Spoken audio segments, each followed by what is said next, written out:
Let's talk about remortgaging and capital raising to pull out some money out of your residential property for various reasons. Now, this could be for home improvements, doing a side extension, loft conversions, or it could be for buying an investment property. Now, maybe a good time to buy investment property. People are saying, look, I'm going to remortgage, pull out some equity and buy another property. Well, there's a problem with that. Some lenders have got an issue with the way you buy, the purchasing vehicle. Is it going to be in your own personal name? Is it going to be in a limited company? If it's going to be in a limited company, a lot of lenders have got an issue with it. So we'll talk about it.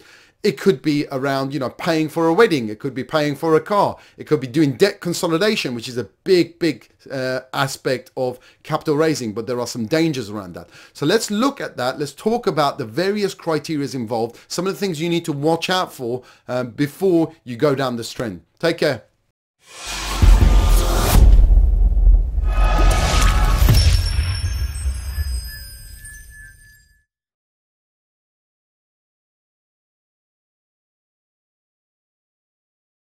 Let's assume that you've got a residential mortgage and you're coming up for your remortgage, okay? So your fixed rate's running out, or you're looking to refinance during your fixed rate. And there are two different routes you can go down. So let's go down the first route. The first route is your residential remortgage is coming up and now you're thinking of pulling out some money. Right, so the first option is pulling out money for, let's say, home improvements. All right? A lot of people now, because of the way the economy is, are not looking to purchase that other property to upscale maybe, and they're looking to maybe build an extension, okay, or an extension, double extension, or whatever it is, home improvements, okay.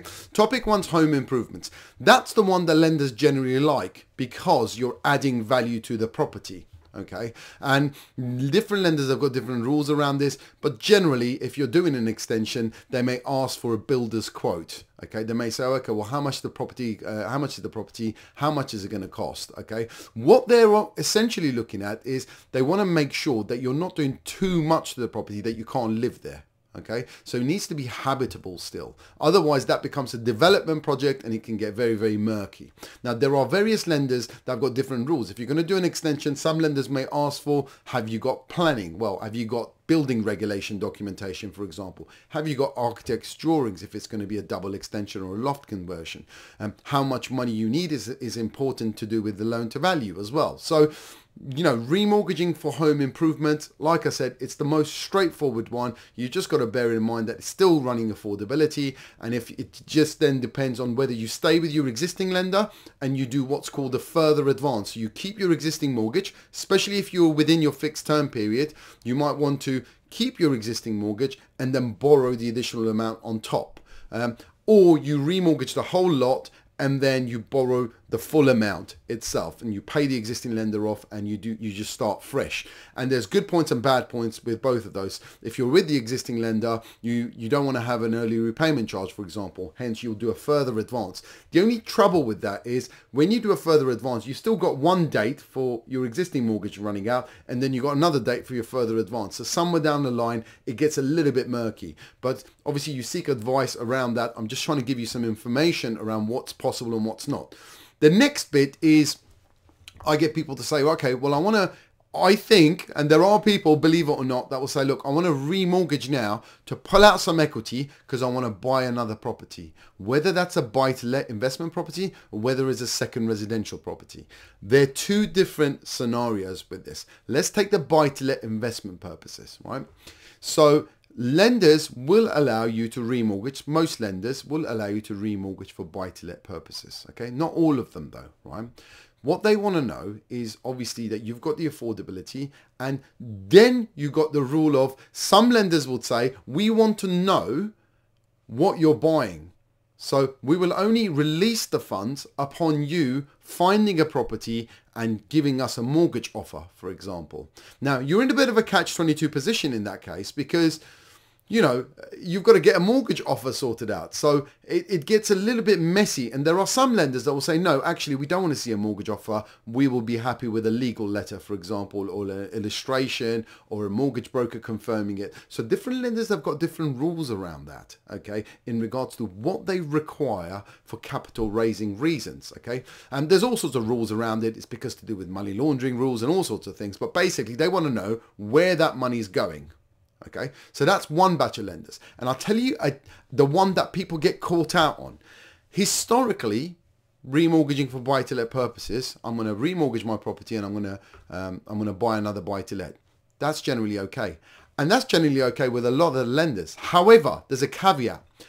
A majority of the cases at the moment, when you're doing a buy-to-let purchase, are actually being done in limited company, right? Now, this is where it gets complicated because a lot of the lenders will allow you to remortgage and buy another property in your own names, in your own personal names, but they will not allow you to buy it in a limited company. So if you say, I want to remortgage it, but I want to buy the onward purchase in a limited company, they see it as capital raising for commercial purposes. Okay, they see a limited company rather than it's just a special purpose vehicle for you to buy property in.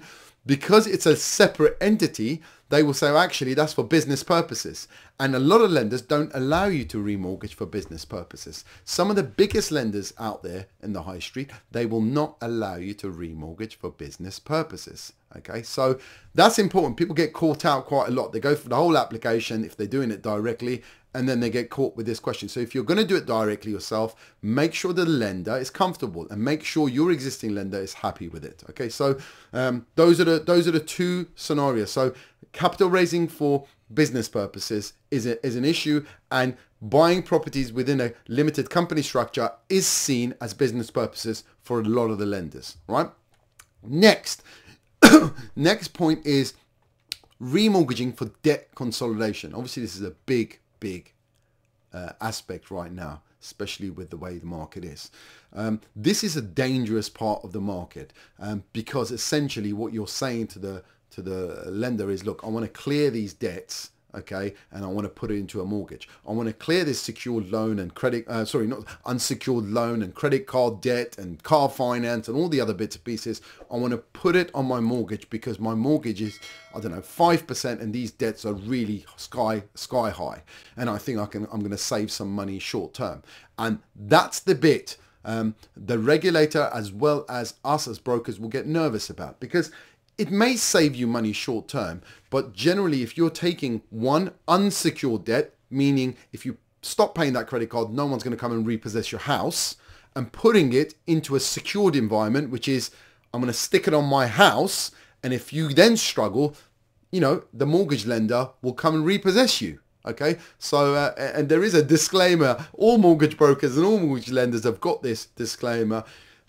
As your mortgage is secured on a property, you may get repossessed if you do not pay your bills, essentially. So this is important. Just because it's a short term, it could be good. Longer term, and also generally longer term, when you're sticking a £5,000, £10,000 unsecured loan onto your mortgages could be 20 years, 25 years, 30 years. So you're going to be paying that debt over a longer period of time, which generally works out to be more expensive during the duration. Okay, so there's got to be a damn good reason for you to want to do that, and you've got to be aware. I think everything to do with treating customers fairly and consumer duty rules is all to do with the clients understanding the impact of what you're going to do. Okay, so as long as you understand that this is going to have some ramifications, okay, and just because it looks like a 15% interest rate on a credit card to a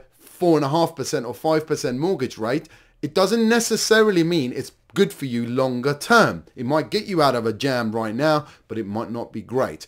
But there are circumstances where, you know, that advice is suitable and that client needs to get it. Especially if the debt is unsustainable and you're going to start sort of defaulting on things and missing things out. But careful consideration needs to be given. And also lending rules are different. There are lenders that will say your income's 40k, right? But you've got £37,000 worth of debt. Some car finance there, some personal loans there, some credit cards there, right?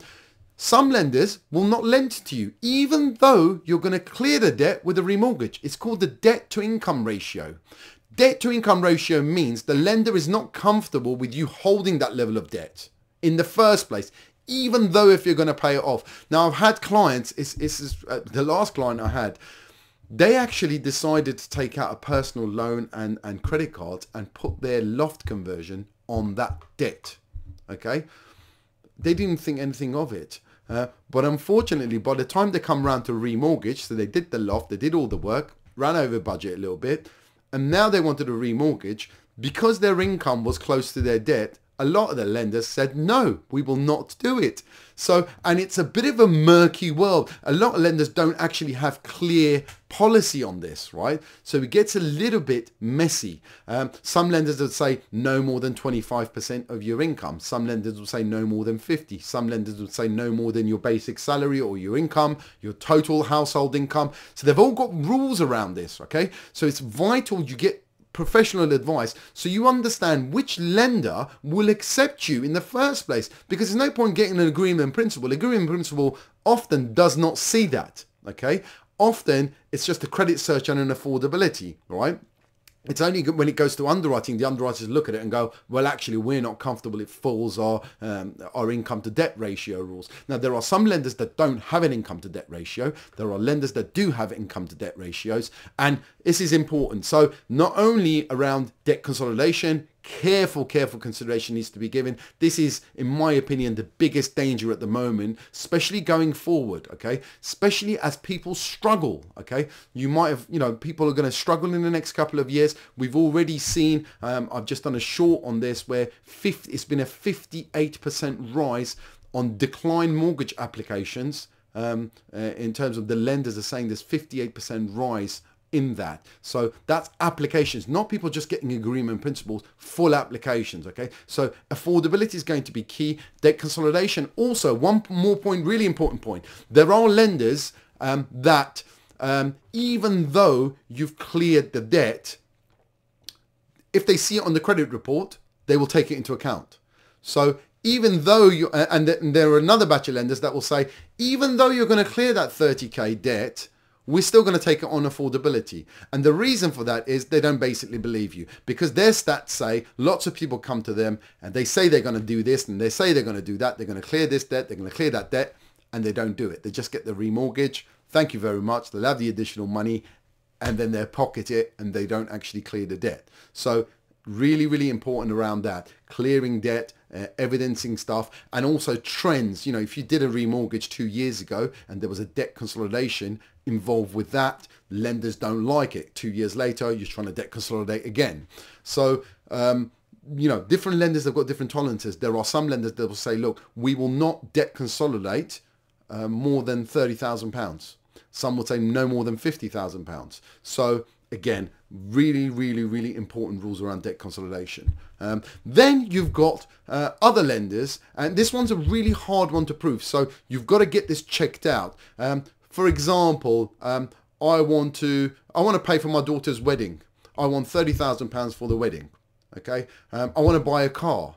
It's another one. Okay. I want to buy luxury watches. It could be anything. So different lenders have got different policies around that, and proving that is going to be the key. Okay.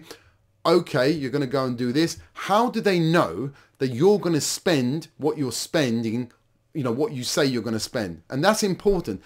Some lenders are going to be a lot more stringent than the others in terms of tracking that money and wanting to know where that is, especially around buy-to-let. I've already touched on this. On buy-to-let, it's really important. A lot of lenders want to know where it's coming from. So that's really, and the more obvious point is remortgaging for the sake of remortgaging because you want to get a better rate. Obviously, that's a more straightforward rule. If you're remortgaging to just get a better rate, there are some lenders that will give you enhanced affordability, right? Some lenders will give you up to 5.5 times income, and you don't necessarily have to be a 100k earner. And the lenders have got policies around that. So, they will give you an enhanced income multiple to essentially pull the business from another lender to them. So the message here is not all lenders are the same. There is a reason why mortgage brokers do what they do, and it's the expertise within this field that really highlight the how a client can get accepted or rejected, like the 58% rise that you're getting. So hopefully you found this useful. If you've got any questions around this topic, put it in the comments and I will try to answer it. And I'll catch you in the next one. Take care. All the best. The content of this video does not constitute giving advice. It's purely for information purposes. All cases should be discussed with a professional mortgage broker. As a mortgage is secured against your home or property, it could be repossessed if you do not keep up mortgage payments. Niche advice is authorized and regulated by the Financial Conduct Authority.